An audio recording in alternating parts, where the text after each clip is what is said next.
Another day, another basketball stories na naman ang pagkikwentuhan natin.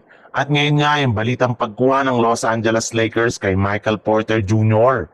At ang balitang pagkuha pa ng Golden State Warriors kay Giannis Antetokounmpo. Sa pagkatalo nga ng Los Angeles Lakers sa kanilang game kahapon ay pumayag na nga ang kanilang team sa ideya na tuluyang paggawa na ng trade sa lalong madaling panahon.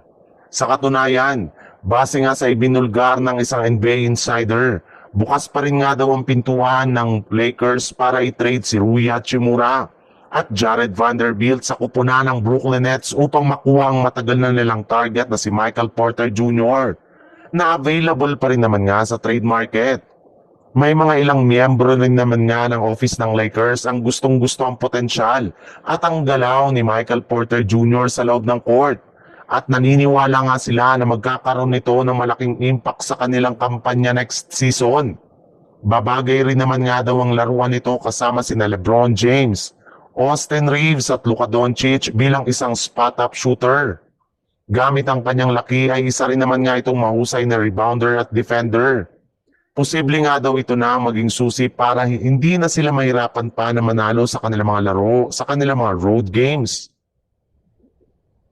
Sa ibang balita naman, kahit man nga nagagawa na ng Golden State Warriors na makakuha ng panalo, ay hindi pa rin nga dito pinapaglaro ang kanilang batang player na si Jonathan Kuminga na DNP ng ilang beses sa kanilang mga nakalipas na laro ngayong regular season.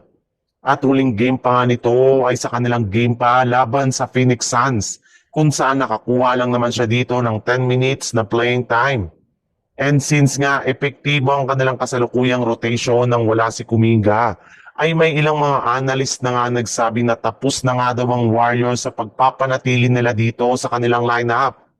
Ibig sabihin, papayag na nga daw ang Golden State Warriors na i-trade si Kuminga sa ibang team as soon as payagan na sila ng liga na ipamigay ito, which is inaasahan na mangyayari ito sa January 15.